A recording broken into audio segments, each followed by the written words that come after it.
রাম নারায়ণ রাম, রাম নারায়ণ রাম, গুরু কৃপা হি কেবলম। ভূপেন বোস অ্যাভিনিউ, শ্যামবাজারে এক রবিবার ক্লাসে জনৈক ভক্ত ঠাকুরকে প্রশ্ন করেছিলেন, প্রভু, আমাদের জপ করবার নির্দিষ্ট সময় কোনটা?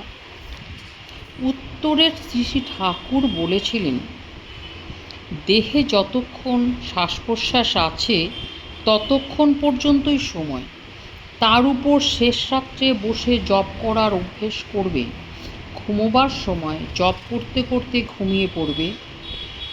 এমনি যখনই সময় পাবে তখনই একটু জপ করবে।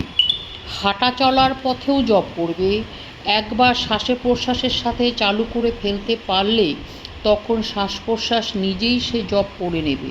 শ্বাস প্রশ্বাস যেমন স্মরণ করে টেনে ফেলতে হয় না বা নিতে হয় না, দৈহিক প্রক্রিয়ায় আপনি সেই কাজ হয়ে যাচ্ছে, জপকেও সে সেই প্রক্রিয়ায় করে নেবে। শুধু প্রথম অভ্যাসটা চালু রাখতে হবে, তারপর আর তত চেষ্টার প্রয়োজন হয় না। প্রশ্ন, জপ করার জন্য কোনো আসনের প্রয়োজন আছে কি?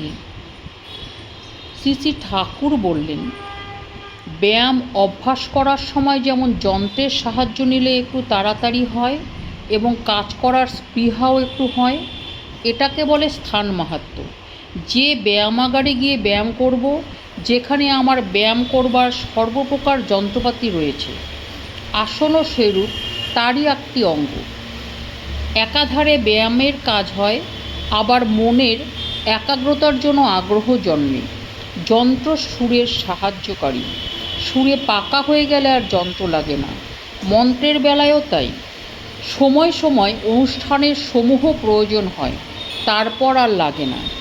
আসন শুধু বসে সুখাসন বা পদ্মাসন করে বসাটাই যে আসন তা নয়, দাঁড়িয়ে কাজ করাটাও একটা আসন।